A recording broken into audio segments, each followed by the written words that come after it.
जी हां दोस्तों, छन से टूट गया मोदी शाह का सपना।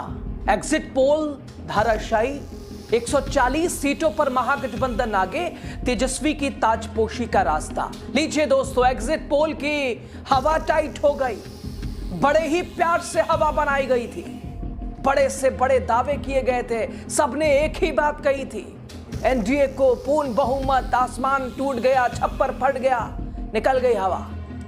अभी जब रुझान आ रहा है, उसे तो ऐसा लग रहा है आसानी से महागठबंधन की सरकार बन जाएगी। बताएंगे बिहार के अंदर आज वोटिंग का रिजल्ट सामने निकल कर आ जाएगा, लेकिन उसी बीच दावा यह किया जा रहा है कि मोदी और शाह का बड़ा सपना टूट चुका है। दोस्तों, बड़ा सपना क्षण से टूटकर बिखर चुका है और तेजस्वी यादव बनेंगे सीएम।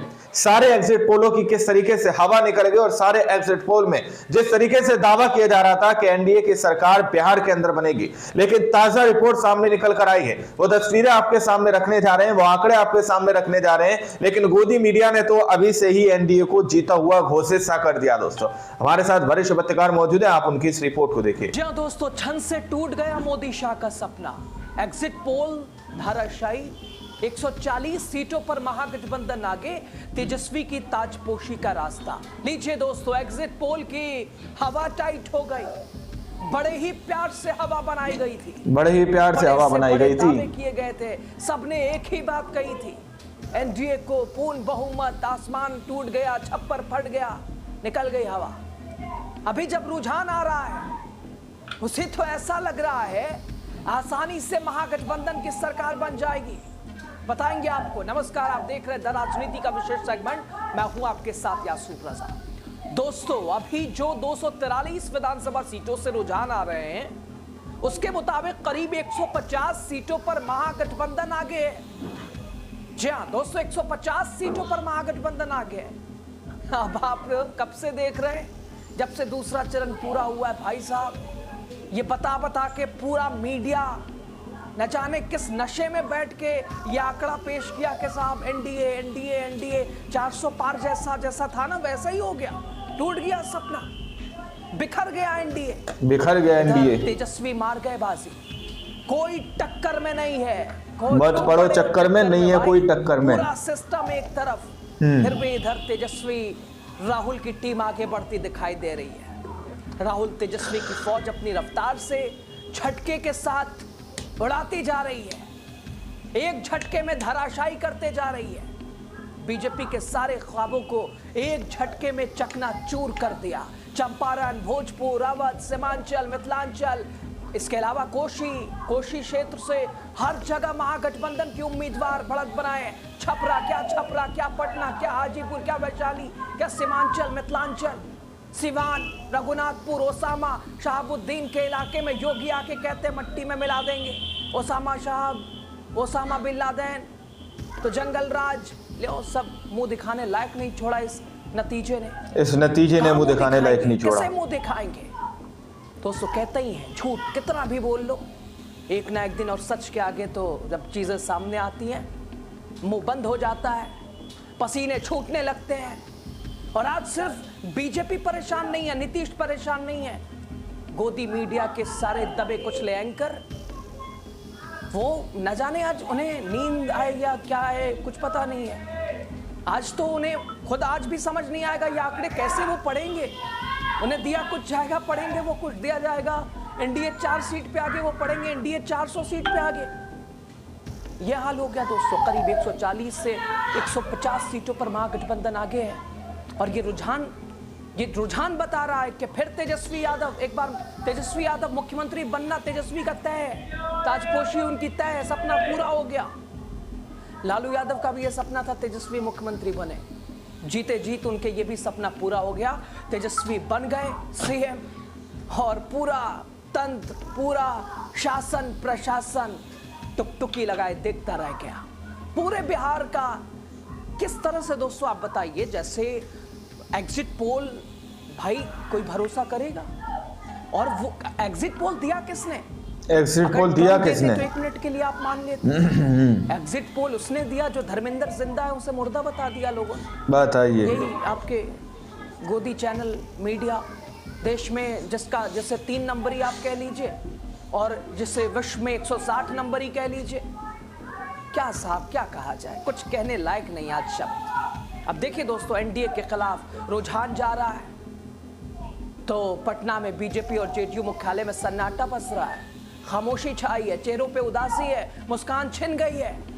कहां जीत का जश्न, कहां जीत का जश्न मनाया जाएगा। बीजेपी जेडीयू के मोतीचूर के लड्डू भी बनवा लिए, लेकिन अभी स्थिति ऐसी बन रही है जिससे ऐसा लग रहा है कि ये लड्डू भारी मन से तेजस्वी के हवाले कर देंगे। दोस्तों, रुझान ऐसे ही रहा तो नीतीश बाबू की राजनीति तो खत्म हो गई है, समापन की ओर बढ़ गई है। और अब जब तक के ये स्थिति बन रही है तो इसका मतलब यह है, और इसका मतलब यह हुआ कि लोगों ने राहुल गांधी, तेजस्वी यादव की ओर से बेरोजगारी, पलायन, वोट चोरी पर रखी गई बात को गंभीरता से लिया है, गंभीरता से, बड़े ही प्यार से हवा बनाई गई थी। दोस्तों, इस विधानसभा चुनाव का मोदी शाह ने बीजेपी की ओर से एक तरह से मोड़ने का भरपूर प्रयास किया इस चुनाव को। इसके लिए उन्हें संवैधानिक संस्था चुनाव आयोग की मदद भी लेनी पड़ी और मिली भी मदद।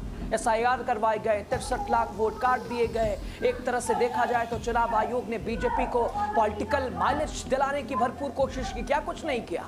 लेकिन मुझे लगता है कि इस SIR की वजह से एनडीए को बड़ा नुकसान होता दिख रहा है।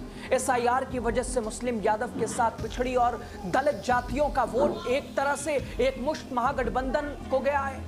दोस्तों, वैसे आरजेडी नेता तेजस्वी यादव को इस बात का एहसास पहले हो गया था। तेजस्वी यादव ने 13 नवंबर को अपने ऑफिशियल अकाउंट से एक फोटो शेयर किया था और जिसमें लगभग सैकड़ों लोगों से बातचीत कर रहे थे वो। दोस्तों, तब इस तस्वीर ने सोशल मीडिया पर एक बहस छेड़ दी थी, क्या तेजस्वी सरकार बनाने को तैयार है और वो इसलिए ही मीटिंग कर रहे हैं। मत पड़ो चक्कर में, नहीं है कोई टक्कर में करते हुए एक तस्वीर के साथ में दिखाई जिसमें वो लगभग सैकड़ों लोगों के साथ ऑनलाइन माध्यम से जुड़े हुए हैं और उनमें उनसे कुछ बात भी कर रहे हैं। इस पोस्ट के कैप्शन में तेजस्वी यादव ने लिखा था कि कल रात्रि पार्टी प्रत्याशियों तथा जिला संगठन पदाधिकारियों के साथ वीडियो कॉन्फ्रेंसिंग के जरिए मतगणना संबंधित दिशा निर्देश और काउंटिंग की तैयारियों के संबंध में गहन विचार विमर्श किया कि जननी बिहार की न्याय प्रिय जनता तथा बिहार और संविधान प्रेमी सभी सामाजिक राजनीतिक कार्यकर्ता उत्साह, उम्मीद और विश्वास के साथ सतर्क, सचेत, सावधान एवं किसी भी प्रकार के अनुचित असंवैधानिक कार्य से निपटने के लिए पूर्ण रूप से संरक्षण, जागरूकता और तैयार है, जागरूक है और तैयार है। बिहार और बिहारी लोग इस नतीजे ने मुंह दिखाने लायक नहीं छोड़ा, के लिए प्रतिबद्ध है। इससे पहले तेजस्वी यादव ने 12 नवंबर को भी एक प्रेस कॉन्फ्रेंस में कहा था कि बिहार की जनता ने बदलाव का मन बना लिया है और इस बार बदलाव होने जा रहा है। साथ ही उन्होंने इस बार 1995 में बड़ी जीत का दावा किया। जब 1995 में जो जीत आई थी यानी लालू प्रसाद यादव को, तेजस्वी ने उससे बड़ी जीत बताया इसे। तेजस्वी यादव के इस कॉन्फिडेंस को लेकर और देखकर राजनीतिक गलियारों में पारा गर्म है और ये सब होता दिख रहा है। महागठबंधन को रुझान के मुताबिक 140 से ज्यादा सीटें मिलती दिख रही है। दोस्तों, महागठबंधन के नेताओं को पहले ही विश्वास था कि इस बार का विधानसभा चुनाव परिणाम उनके पक्ष में जाएगा, इसलिए हर मतगणना स्थल पर कई निगरानी रखी गई और ताकि जब अलग अलग जगहों से आंकड़े सामने आ रहे हैं वो महागठबंधन के लिए काफी बेहतर है और एनडीए के लिए मुसीबत है, ताकि वोटों की हेराफेरी भी ना हो सके। और तेजस्वी इसको लेकर लगातार सतर्क रहे हैं। मुख्यमंत्री बनते देखने, एक तरह से मुख्यमंत्री बनने देखने का सपना पाले, उनके समर्थक डेरा जमाकर पूरी निगरानी कर रहे हैं हर मतगणना केंद्र पर। ये दोस्तों, राहुल तेजस्वी की सरकार बनाने को लेकर विश्वास ही तो है कि उन्होंने नतीजे आने से पहले ही गठबंधन टूट सकने वालों दलों के विधायकों को इंडिया ब्लॉक के एग्जिट पोल दिया किसने करने की तैयारी शुरू कर दी और बड़ी पार्टी आरजेडी फौरन अपने विधायकों को जीतने के बाद पटना बुलाएगी और एक तरह से महफूज रखेगी। छोटे दलों में टूट का खतरा ज्यादा रहता है, इसलिए वीआईपी के मुकेश सहनी अपने विधायकों को जीत के बाद फौरन पटना बुलाकर विशेष विमान से इंडिया गठबंधन की सीधी साथी ममता बनर्जी के सरकार वाले करीबी राज्य बंगाल भेज देंगे और वहीं कांग्रेस उम्मीदवार के जीतते ही विधायकों को निगरानी के साथ पटना लाएगी, जहां से उनको अपनी सरकार वाले कहां जीत का जश्न मनाया जाएगा। संभवत कांग्रेस आईपी गुप्ता के दल के विधायकों का जिम्मा भी उठाएगी और इसका भी ऑफर उसने दिया है। इसके अलावा जो निर्दलीय उम्मीदवार जीतते हैं और महागठबंधन के साथ आते हैं तो ऐसे में उनका भी साथ लिया जाएगा। कुल मिलाकर दोस्तों जो रुझान दिख रहा है। दोस्तों आप लोगों ने इस वीडियो को शुरू से आखिर तक देखा। वीडियो के अंदर साफ तौर पर बात की गई है कि किस तरीके से मोदी शाह का सपना टूटता हुआ नजर आ रहा है। बिहार के अंदर रिकॉर्ड टूटने जा रहा है। बिहार के अंदर रिकॉर्ड तोड़ जो है इस बार देखने को मिला है कि किस तरीके से जनता ने वोट दिए। लेकिन अब सीधे तौर पर यह दावा किया जा रहा है कि स्ट्रांग रूम के बाहर भी कई जगह पर जो तस्वीरें सामने निकल कर आई जहां पर लाठीचार्ज हुआ, लेकिन अब मोदी जी का सपना बिखरता हुआ नजर आ रहा है। बाकी आप लोगों ने इस रिपोर्ट को देखा सुना, आप लोग इस रिपोर्ट के बारे में क्या सोचते हैं, क्या समझते हैं? इस वीडियो के अंदर जो भी बोला गया है वो इस रिपोर्ट के आधार पर है। बाकी आप लोग अपनी राय कमेंट सेक्शन में जरूर दीजिएगा। मिलते हैं अगली वीडियो में, जब तक के लिए जय हिंद, जय भारत।